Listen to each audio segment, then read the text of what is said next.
Are you feeling the love now? I've been waiting for my YouTube moment, and I thought this might be. Okay. You might have your YouTube moment at some point in your life. Destroy your dreams. We can make our own. There's a really colorful alley back there. We can have our own YouTube moment. That's totally fine. Yeah. Sarah, come on in. Have a seat. Take a breath. Take a beat. Okay. I got your message, but I did not read it. Okay. Have a seat somewhere over there. Sit back a little bit. Yeah. Good. All right. Good. There you go. All right. So, good morning, folks. Let's start with this body reading. So this first half of the day, or first piece of the day, we're going to cover body reading. We're going to cover body reading as it pertains to structural integration. Okay. So the previous lecture that you got from Art was really about assessment and his approach to body reading. And it may have, you may have gotten some really amazing pieces of information, but it wasn't really collected as a whole. There was no big net around it, right? That mentioned SI and how it pertains to SI. Would you agree? Yeah, right. And that's fine. That's where he's coming from. Where I'm coming from is different. We're going to directly relate it to SI because I want you to be able to understand how this relates to your practice, how you can apply it to your practice. And that, at the end of the day, you'll all be structural integration masters, right? Right. We'll see. We'll see about that. One day does not a SI practitioner make, but I think we can send you, it's almost like the piñata. I can twirl you around, and then I'll send you in the right direction. Okay, go beat it up over there. It's right in front of you, all right? Can I ask show my ignorance here? Yes. Is SI synonymous with Rolfing right now when you're talking, or is it a different thing? So let's talk about it a little bit. So a long time ago, there was a lady named Ida Rolf who was doing a lot of research around what was happening with her clients. She was studying yoga. She was studying hatha yoga. She was studying under a tantric, and she was realizing, hey, wow, this yoga is really helping me. This downward dog is really doing something for me. What if I start putting my friends in downward dog? And started putting her friends in downward dog. I'm making a long story long here, but hopefully it'll make sense. And then somehow something clicked and said, what if I massage these people while they're in a position? And it started to help them. Like, what's going? And then she was like, what's going on here? She had a degree in biochemistry. She was a PhD, so a very avant-garde woman. Back in the day, studying, going to college first of all, getting her master's, getting her PhD. How common was that back in the day? And then studying this voodoo witchcraft taboo stuff called yoga, right? So back in the day, not everyone was not walking around in their Lululemon with their yoga mat, right? That was not happening, right? This was, even to this day, you go 100 miles out, I kid you not, I cannot talk about yoga in a class because, many people think that it's against their religion to study this or to even talk about it, okay? So she said, there's something here, I need to start studying what is happening. And that led her to studying what she called connective tissue fascia, right? And then from there, she created a series of sessions. And she said, hey, if I work on someone in this series of sessions, it does this, this, and this, right? She was very big on people relating to gravity, right? She called it structural integration. She said, this is structural integration.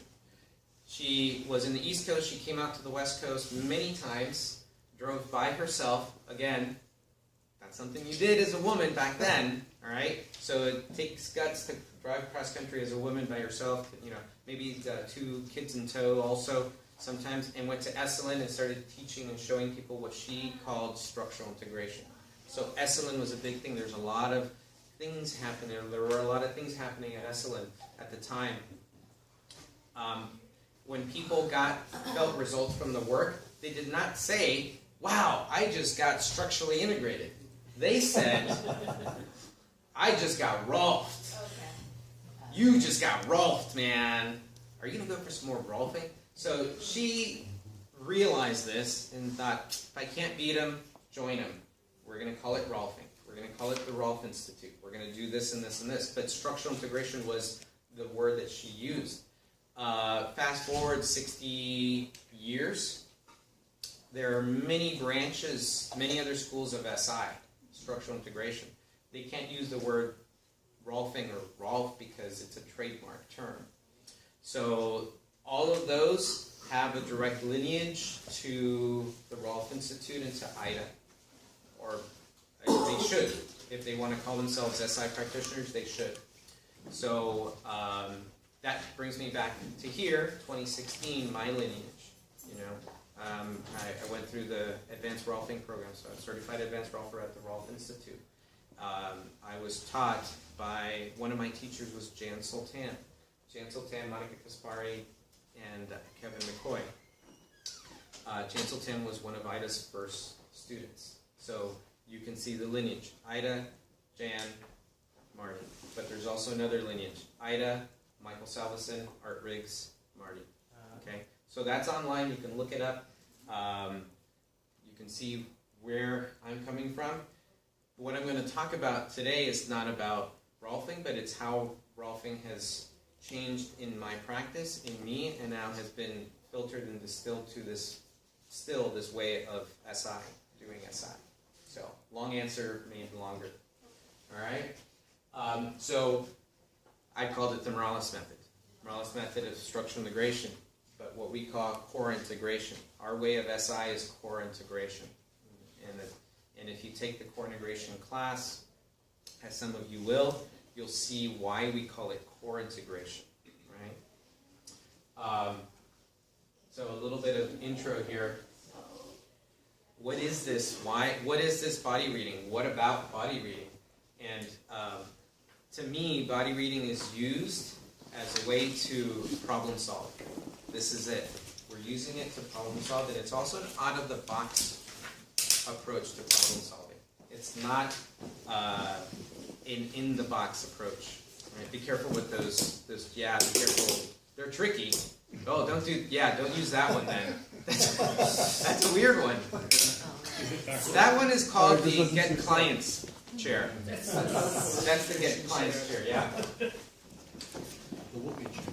whoopee chair. So in addition to that, I don't see it as a linear, so much a linear process. It's more of a craft. It's an art. When we're talking about art, we also talk about expression and how we express ourselves within this work, right? I believe, obviously, it's coming from me, so I have a little bit of a bias, but I believe it can positively affect our work. It can affect the way we see our life. It's not just in private practice. It can permeate throughout the rest of our lives.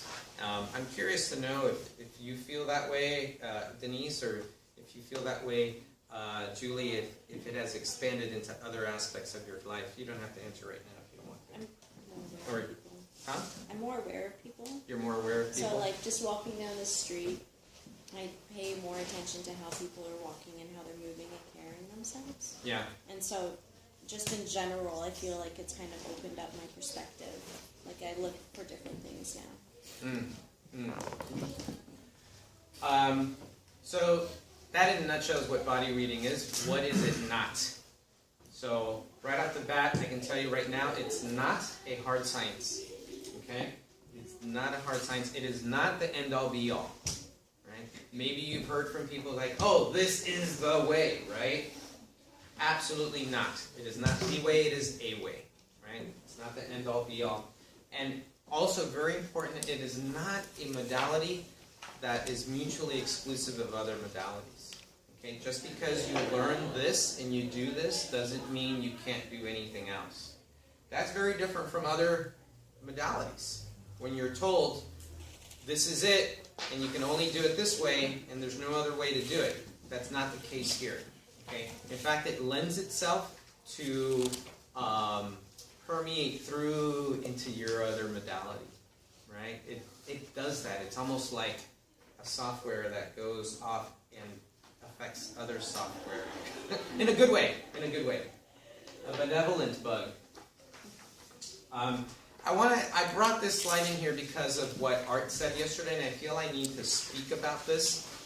He talked a little bit in the very early when I was here about method, and I think he's got a bias against the term method and the word method. It's interesting because he is actually part of the Morales method, so I thought that was interesting. But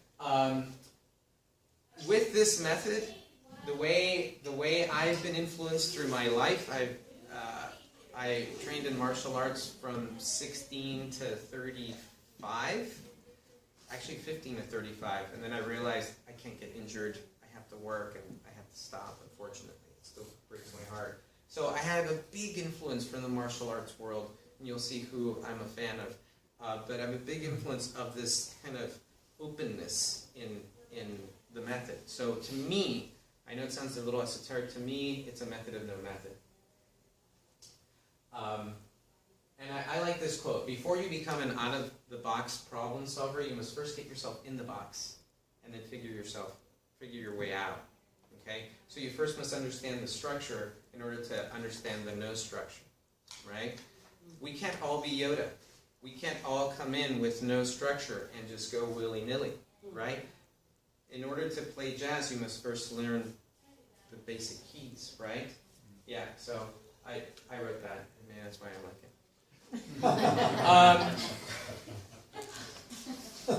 Using no way, so this is the credit. Using no way as way, using no limitation as limitation. Okay?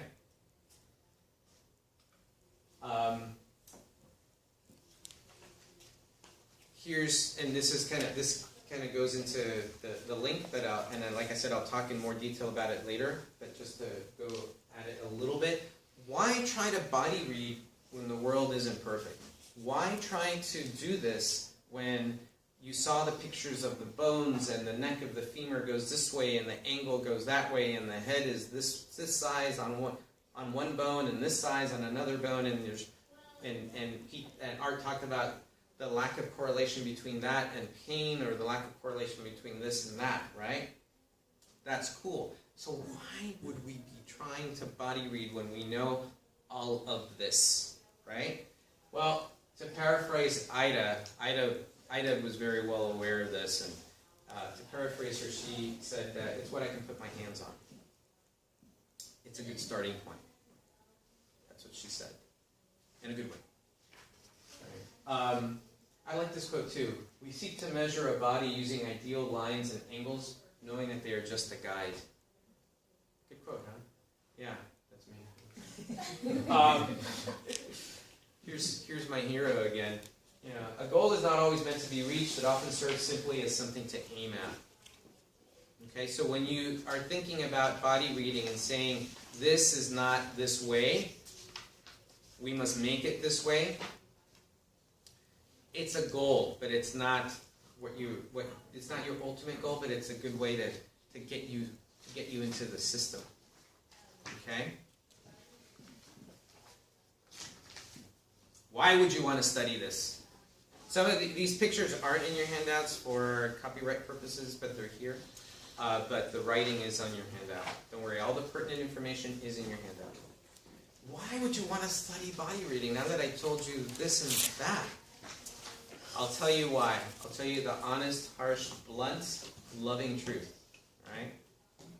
A lot of people come to this world after having been working for a couple of years. Right? Most people don't come to this world right out of classroom A. Okay? They've been doing this for a few subjects, except you, right? But you're at your 500 too, right? Congrats. I mean, I have been doing this for a few years, but okay. It's your basic. Okay, good, Yeah. good. We'll cut that piece out. No, I'm kidding. I kid because I love. Right? That's right. I love to kid. Right. Why would you want to do this? After everything I told you, not a hard science, this and that. Well, you may have found that you've been doing this for a while and you haven't gotten the results that you were expecting, right? Or maybe you get good results, but you feel like you keep going back to the same issue. You keep revisiting the same issue over and over and over again with your client, right? It's like that movie, Eternal Sunshine of the Spotless Mind. Has anyone seen that movie? It goes, at the very end, you realize, holy smokes, they've been doing this before. They've been here before, right? So, yeah, what if I told you you were just spinning your wheels, right? You may have found that with some clients, you've been spinning your wheels, right? Why else would you want to do this? Well, because you've realized that your practice is more than just Hulk smash, right? You realize that your practice is more than, oh, this hurts, then that's where I go and Hulk smash that area, right? It's more than just that. Maybe after a whole day of Hulk smashing, you thought, wow, I wonder if there is another way. Wonder if there was something else I could do, right? These are two. Something else. Sorry, last time you called it gorilla something or. Yeah. Oh, I like that. What was that exact quote? Sorry, if you remember. Oh, you called it something other than Hulk smash, but it's along the same line. Yeah. Gorilla massage. Gorilla massage, maybe. Can you tell the slides have improved slightly over the last 4 years? I like this. Huh? In color too. In color too. I'm gonna segue. John. Once, when did you do this? A couple years back, you said, "I'm gonna take this class in the new year, but hopefully your jokes have have improved. Hopefully you got new jokes." Yeah. There are a lot of new jokes. I'm impressed. Good. And I think the bigger reason why you would want to start diving into this world is because of FOMO. Oh, FOMO doesn't. I guess it doesn't. FOMO comes out right there. You know what FOMO is? Fear of missing out. Fear of missing out. And what I'm saying is that a lot of worlds, a lot of industries are now going into studying movement, studying body reading. You've seen it. I'm not talking about just massage. I'm talking about Pilates folk, personal trainers, chiros, yoga folk, PTs. They are now saying, hey, there is something there. I'm not sure what it is, but there's something there and I want to study it. Right? So if you don't study it, bless you. If you don't study it or start to look at it somehow, someone else will, and they'll be able to solve that problem that your client has. Right? So there you go. Those are the answers. If you don't, someone else will. Fear again. Huh? Good to instill the fear early on. Are you scared? Yeah. Good. Then it worked. So out of fear. I like that. I like that approach. You like it? All right. A little bit more. Don't worry. We're getting there. This method of body reading is a complete system. It is rooted in Rolfing, and it is a complete system. And I'm giving you the little fingernail of it today. All right? The big difference between this and Rolfing, because I'm asked, give it to me, Marty. What's the 30-second pitch? I said, I'll give it to you in 5 seconds. There's a declaration of how we actually work the tissue, and there is a root in science, specifically the stages of motor development in babies, okay, in research. So when I say influenced by the stages of motor development in babies, I did this talk in Zurich just last month in July, and I had someone raise their hand and said, how did she put it? Oh yeah, I remember how she put it. You're wrong, Marty. And she said, in my method, don't you love it when things start like that? In my method, we don't say it's this way, it's this way because of this and this and this and this. All great supporting information. And I said, great, awesome. Any moms in the room? A couple of people, oh, here too, yeah. And I said that in the lecture, any moms in the room? And they raised their hand, and I said, can you tell me when your baby did this, what did they do next? And they said it exactly the way that I said it. I said, okay, that's great that your method does that, and I totally get it, and I totally understand, and God bless. But we're going by what's actually happening in someone's house and how people are actually developing. So I went back and I found out, okay, actually I've been following the stages of motor development as put down by the Albert Einstein College of Medicine. That's new, isn't it? Yeah, that's new. So I went and looked and said, okay, this is actually what I'm following. Albert Einstein College of Medicine is ranked 25th in the country. They get hundreds of millions of dollars in research. So, you know, it's a real thing, all right?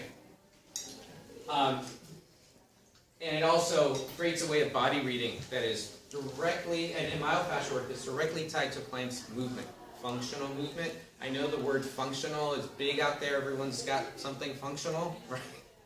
Everyone's functional some way, right? But it is functional movement. These are the big basic principles with regards to Morales' method of SI, what we call the order of complexity. The protocol and philosophy of SI. We won't be going over this in one day for the protocol and philosophy. You got exposed to the protocol. You saw the protocol in action. You saw the protocol in action, right? And then the declaration of directional resistance and directional ease in our myofascial work. We'll talk about that today, for sure. So let's talk about the order of complexity, okay? What is that? Well, as we develop as babies, we move through certain stages, okay? Most of us. We move from doing one thing to doing another thing to doing another thing. That's our normal process. We'll talk about what it is. All of these movements have general themes in mind. They have general themes related to these movements, and I'll describe what I mean by themes, okay? The order in which these moves show up, it's in our code, right? Did anybody tell us, oh, hey, baby, you should be doing this now. Oh, hey, baby, it's time for you to start crawling. No, we start to do it, right? It's in our code. It's in our ROM. We show up, right? And it starts to develop. But as we start to move in these certain stages, it creates what I call our neuromotor software, right? It's the software that we start to have and that we take with us when we go, you know, out into the world, right? So the order in which these movements show up and create our software, they express and declare certain planes. They move in certain planes. We'll talk about this a little bit. I know, this is the interesting thing. And by the way, you know, I've been throwing this out to a lot of folks out there. You know, this is not something that's been declared in any other SI school that I know of. So I have talked to Dr. Jose Palomar, who developed PDTR, and said, hey, dude, what about this? You know, it's sticking to the wall. What do you think? I've talked to Carlos Stecco. I don't know if you guys have heard of Carlos Stecco. I've talked to Julian Baker out there in the UK. Gil Headley, great guy.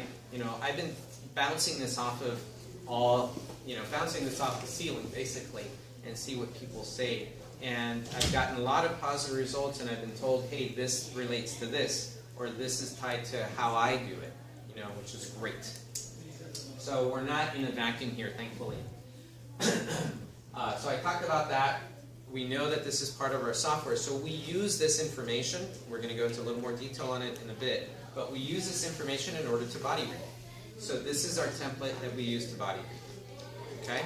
Not only is it the template that we use to body read, it's also the template that we use to work in. Right? Here we are. These are the stages of motor development. Most of them. Right? I left out the minor details. In the beginning, you were doing this. In the beginning, you start to bring your head up. Okay? You remember when your babies were doing that? They were face down, bringing their head up. So, what was one of the things that they were doing when they were bringing their head up? Bringing their head up was creating what in their neck? Arching, extension, creating extension in the neck, right?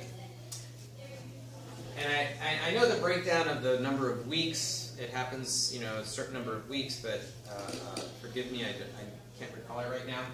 So after the little baby starts to bring up their neck and they go into extension, then they go into right here. Number 2, they start to lift themselves up from their arms. Bless you. Or almost like Sphinx. Forearms or all hands. Right? What is that doing? Extending the spine. It's Just the neck. not just the neck, but the low back, the lumbar. Right? So now we've got extension of neck, extension of lower back. And then we got what is commonly called the rollover. Right? They start to roll over. But do you remember when your baby was rolling over? Were they doing a complete rolling? Oh, Mom, look at me, I'm rolling over. Or no, they weren't. They were doing exactly what Dawn was doing. She was doing this, and the leg was coming over. Just the top part first. Sometimes the top part first, and then the leg was coming over. You see what I did to bring my leg over? What did I just do to my hip? Flex. And in order to roll back, baby does extension. Okay, so that rollover, it's called rollover, but again, it's an expression of flexion and extension. We've got extension, we got extension, we got flexion, extension. And rotation, just to, right? A whole body rolling, yes, but not rotation in the detail sense. Okay, we'll go into that a little bit more. And then we have a game changer. We have a game changer. What happens? They sit up. They are now relating to the world differently. They are now relating to the world via a different plane. And then crawling. Good Lord. Did you know that everyone crawls? Some people don't crawl. Some people go straight from here to here. Right? But crawling, do you remember what was happening in crawling? Yeah, the one like We're doing this, right? Looks a little bit like mod ska, but it's not, right? And what happens to the spine? We see a side bending of spine. So we start to side bend the spine. Yeah. Since we're on that, Yeah. something really interesting, that there was a study, and I'm going to find out whose study it was, Okay. but that children that skipped the crawling stage actually have trouble learning how to read. Oh, really? Yeah. Learning how to read. It's said, but it's not true. 'Cause What? both of my kids skipped it. They learned how Well, to read. okay, so I'm just saying. it's not true It could be every on single average. case, but the study shows that there is a Interesting. correlation. You know, I love that stuff. Send me links. I want to read about this stuff. Please, please, please. Since we're sharing, I'm just going to share a story. I have a 66-year-old client, hip replacement, very religious about her PT, and was not getting better. Not getting better. What's happening? Why am I still walking with a cane after 9 months? Okay, not good. Right now she was having all this compensatory issues all over her body, and she came to see me. It's like, maybe you can do something. The PT actually referred her to me because of scar tissue. I see her walk. We're gonna do what I did with her, and like, what is going on with with this? There is no side bend. So I worked in certain planes. I worked in sagittal plane. I worked in coronal plane, and after that, I gave her some homework. And I said, you know what? I want to see you crawl. We had a good laugh about that. I said, I want to see you crawl. Guess what? Better. She couldn't crawl. Oh. She did not know how to crawl. And then she said, oh, aha moment. My mom told me that I was never a good crawler, and then I just went straight to standing. And I said, okay, this is what we're going to do. You're going to go home. You're going to go to your carpeted area. You're going to put a bar of chocolate on the other end or a glass of wine, whatever you need to do to motivate yourself to crawl forward and backward. Forward and backward. That's your homework, all right? Don't think about reps. I want you to do this for a few minutes a day. I wish we took video of her before and after. I really wish we did this because she shows up and she's like, look at me. I can't believe it. She's told her people. They even had her on the zero gravity machine. It wasn't doing it, you know, and it's because the software was not in there properly. We needed to reinforce that software well. Yes, we did the tissue work, but it's the nervous system work that needed to be primed. This is slightly related, but Yeah. It brought up another question, which is, if she has a cane when you watch her walk, you would never take the cane or the walking aid away from them during the assessment time, would you? Yes, Oh, you do? So Yes. you don't have her walk with the cane? correct. I want to see what you're like without.